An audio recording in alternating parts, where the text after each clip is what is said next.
जी नमस्कार दोस्तों, मैं रविंदर सिंह RWR क्लासेस में आपका स्वागत करता हूं। आज हम डिस्कस करेंगे आरपीएफ एसआई एंड कांस्टेबल भर्ती 2024 की जो भर्ती निकली है उसके बारे में डिस्कस करूंगा, जिसके कि फॉर्म आपके 15 अप्रैल से पढ़ने हैं। ठीक है, तो 15 अप्रैल से फॉर्म डाले जाएंगे। इसका मैंने वीडियो आपको बना दिया है, सारा डिस्कशन कर दिया है कि क्या क्या जरूरत होगी, फॉर्म कैसे भरना है, फॉर्म में क्या क्या रिक्वायरमेंट होगी, इसके बारे में मैंने सारा कुछ बता दिया है। अब मैं आज जो डिस्कस करने वाली हूँ भर्ती होने के मूल मंत्र कि भर्ती आप कैसे हो सकते हैं। मैं जब आरपीएफ 2009 में भर्ती हुआ था तो मैं कैसे भर्ती हुआ था, 2008 वाली भर्ती में 2009 में जो सिलेक्शन लिया था कैसे लिया था, 100% सिलेक्शन वाली तैयारी कैसे करना है कि 100% सिलेक्शन वाली स्ट्रेटजी कैसे अपनाना है, वो 4 बुक कौन कौन सी है जिससे आप सिलेक्शन ले सकते हो और कैसे आपको तैयारी करना है। और सीएपीएफ से यानी एसएससी जीडी या दिल्ली पुलिस से इसमें दरोगा बनना, एसएससी जीडी के सीएपीएफ में जो दरोगा बनते हैं, एसआई बनते हैं, सीपीओ के थ्रू दिल्ली पुलिस में एसआई बनते हैं या किसी स्टेट एग्जाम में एसआई बनते हैं।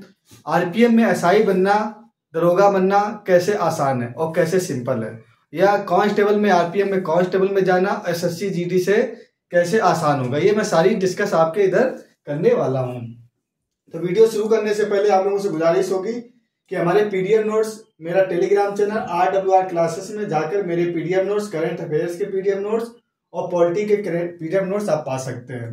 इस चैनल पर मैं आपको तैयारी कराता हूं और मेरे जो पीडीएफ नोट्स हैं RWR क्लासेस टेलीग्राम पर मिल जाएंगे, जिससे आप पढ़कर आप तैयारी कर सकते हो। तो इस चैनल को सब्सक्राइब कर लीजिए, इस चैनल पर बहुत फायदे होने वाले हैं। इस चैनल पर मैं आरपीएफ की तैयारी शुरू से कराऊंगा और सीएपीएफ की जितनी वैकेंसी एसएससी जीडी के है वो मैं तैयारी कराने वाला हूँ। तो पॉलिटी की क्लास मैंने शुरू कर दी है, तो इस चैनल को सब्सक्राइब कर दिए। पॉलिटी की क्लास इधर ही मिल जाएगी और नोट्स हमारे टेलीग्राम चैनल पर मिल जाएंगे। तो मैं चर्चा शुरू करूंगा नीचे से ऊपर तक।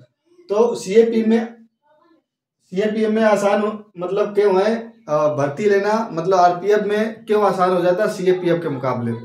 यदि आप दिल्ली पुलिस में सब इंस्पेक्टर का टेस्ट देते हो तो उधर आपको क्या देना पड़ता है, पहले मेन देना पड़ता है, फिर प्री देना पड़ता है। और आरपीएफ में आपको क्या सीधा एक एग्जाम देना है और आप सीधे दरोगा बन सकते हो। ऐसे एसएससी जीडी में आप कंपेयर करोगे आरपीएफ की तो उसमें 4 सब्जेक्ट आते हैं और आरपीएफ में आपके कितने सब्जेक्ट आते हैं, सिर्फ 3 सब्जेक्ट आते हैं, क्योंकि इसमें जीके जीएस आपका एक क्या हो गया, जीके जीएस हो गया, मैथ हो गया, रीजनिंग हो गया। क्या हो गया, जीके जीएस, मैथ और रीजनिंग हो गया। ठीक है, और जहां पे एसएससी की तैयारी करोगे, एसएससी जीडी की तैयारी करोगे, उसमें 4 सब्जेक्ट आपको पढ़ना पड़ता है।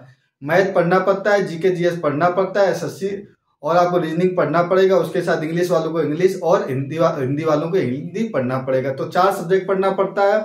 जबकि आरपीएफ कांस्टेबल हो या आरपीएफ एसआई हो, दोनों में ही 3 सब्जेक्ट का आपको तैयारी करना पड़ता है।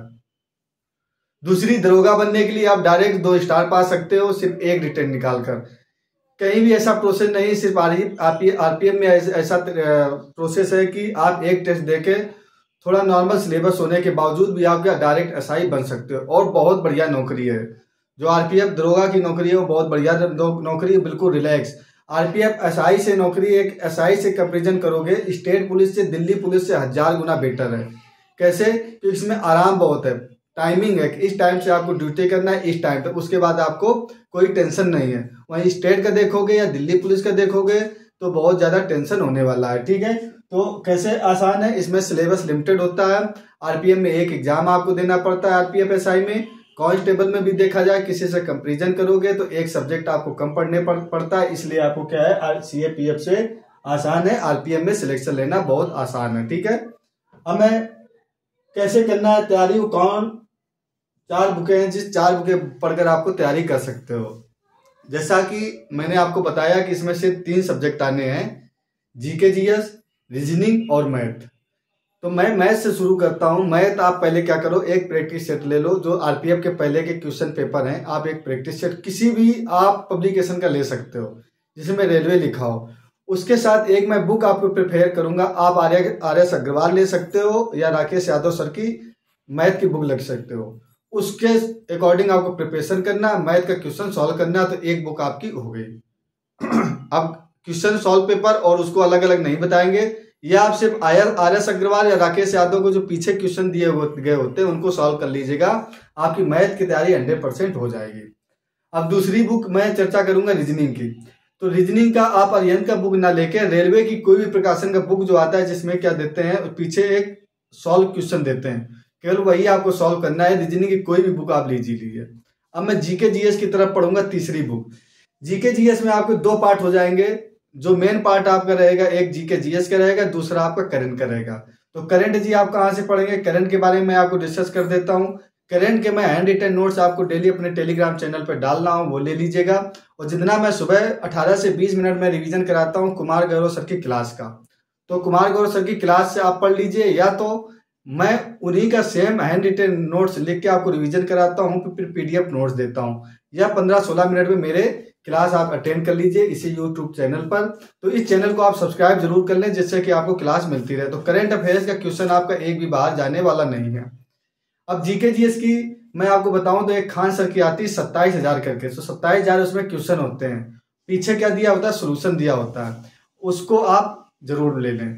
या तो एक स्पीडी 27,000 रेलवे की स्पेशल बुक आती है, स्पीडी 27,000 करके रेलवे की आप बुक लग सकते हैं, उससे भी आप सिलेक्शन आसानी से ले सकते हो। करंट अफेयर्स पढ़ने के लिए कुछ बच्चे सोचते हैं कि मैं 15 दिन में करंट अफेयर्स की तैयारी कर लूंगा। इसमें करंट अफेयर्स के 1.5 से 2 साल के क्वेश्चन पूछे जाते हैं। रेलवे एक ऐसा एग्जाम बोर्ड है जिसमें क्या करंट अफेयर्स का कोई वो नहीं होता, हो सकता है 3 साल पुराना आपको क्वेश्चन पूछ लेगा। तो कुमार गौरव सर का या तो आप क्लास ले लीजिए, या तो मेरी क्लास ले लीजिए, कि कुमार गौरव सर के जितने भी वो बोलते जाते हैं मैं लिखता जाता हूँ, वो बोलते जाते हैं मैं लिखता जाता हूँ। कुमार गौरव सर की क्लास लोगे तो आप 1.5 घंटे लेना पड़ेगा, मेरी क्लास लोगे तो 15-16 मिनट में मैं लिख के फटाफट रिवीजन आपका करा देता हूँ। तो क्या करो, या तो वो कर लो या तो ये कर लो। तो जीएस जीके का बता दिया, रीजनिंग का बता दिया, करंट अफेयर्स का बता दिया, और आपका मैथ का भी बता दिया। तो किताबें आपको क्या क्या पढ़नी है मैंने बता दिया। इसके बाद आप ज्यादा किताबें मत लीजिएगा कि 10 किताबें आप ले लिया और पढ़ नहीं पाए। एक किताब 10 बार पढ़ो, ना कि 10 किताबें आप किताबों का भंडारा लोगे तो उससे आपका सिलेक्शन नहीं होना पाया। एक किताब आप चूज करो, उस किताब को लेकर के आए, फिर अपनी अपनी तैयारी होती है, अपने जो आपके पास बुक है मैथ को उसी से भी तैयारी करोगे तो आपका कोई अच्छा स्कोर हो जाएगा, आप सिलेक्शन पा सकते हो। आप ज्यादा इधर उधर के चक्कर में मत पड़िएगा। इसका सिलेबस लिमिटेड है, इसका ज्यादा हार्ड पेपर नहीं आता है, बहुत अच्छी नौकरी है। तो मैंने आपको बताया कौन सी बुक है और कैसे तैयारी करना है। 100% सिलेक्शन वाली और भर्ती होने के मूल मंत्र में बताता हूँ। 100% आप सिलेक्शन कैसे ले सकते हो। पहली बात तो आप क्या करना है, जितना भी सिलेबस है मैंने सिलेबस एक वीडियो में डाल रखा है।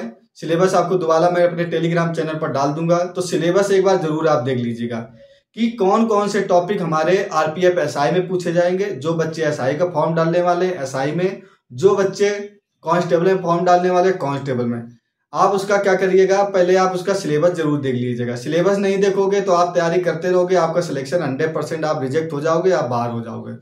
सिलेबस आप जरूर देखिएगा, सिलेबस के अकॉर्डिंग आप पढ़ाई करिएगा, ठीक है। तो सिलेबस पहले देखना है। तो कौन कौन से मूल मंत्र हैं सिलेक्शन, ये दोनों एक साथ में पॉइंट लेके चलता हूँ। मूल मंत्र कौन कौन से होंगे और 100% सिलेक्शन कैसे लेना है। तो पहले आपको क्या करना है, मूल मंत्र पहला यही है, पहली स्ट्रेटजी यही है कि पहले आपका करिएगा सिलेबस आप जरूर देख लीजिएगा।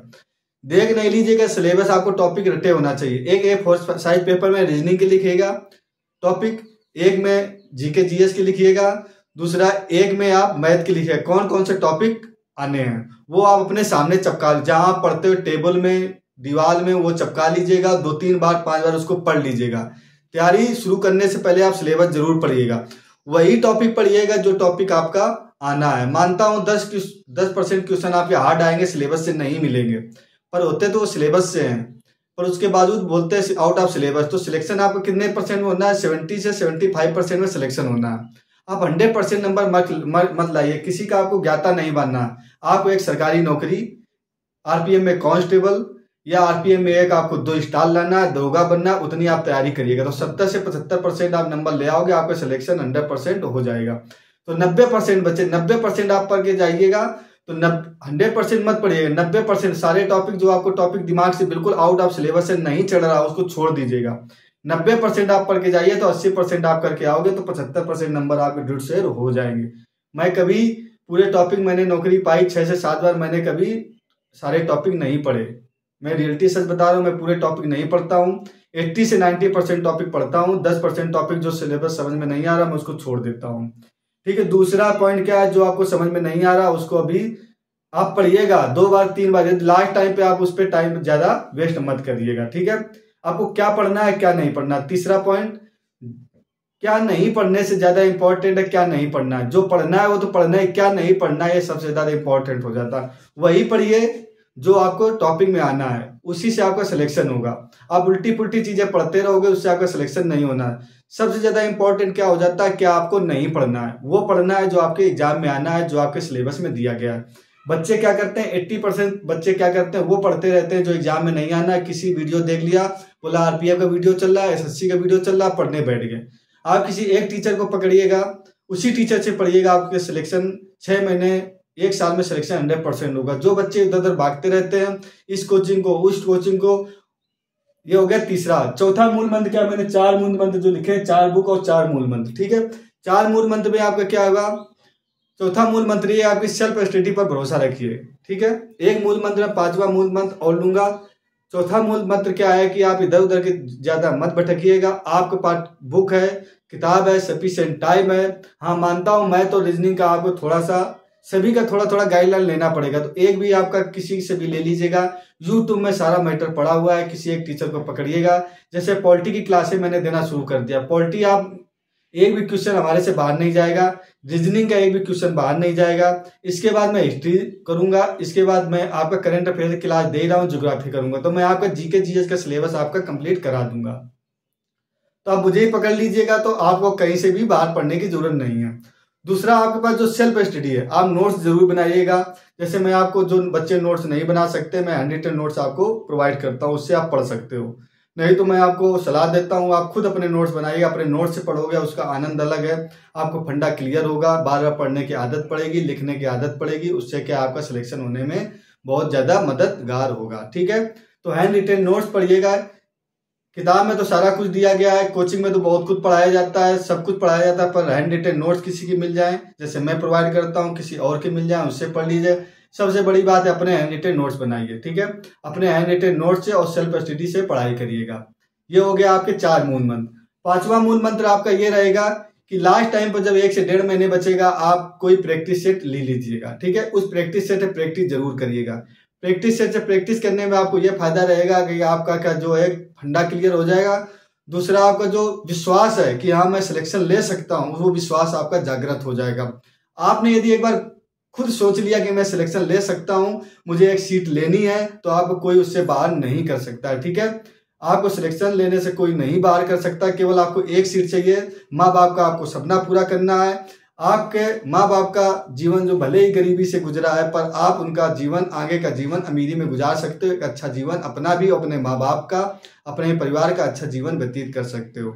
ये 4 से 5 महीने जो आपके पास समय बचा हुआ है, 4 से 5 महीने में एक आप सरकारी नौकरी ले सकते हो, एक वर्दी ले सकते हो, एक दरोगा बन सकते हो, एक सिपाही बन सकते हो। ये 4-5 मूल मंत्र थे नौकरी पाने के, ठीक है।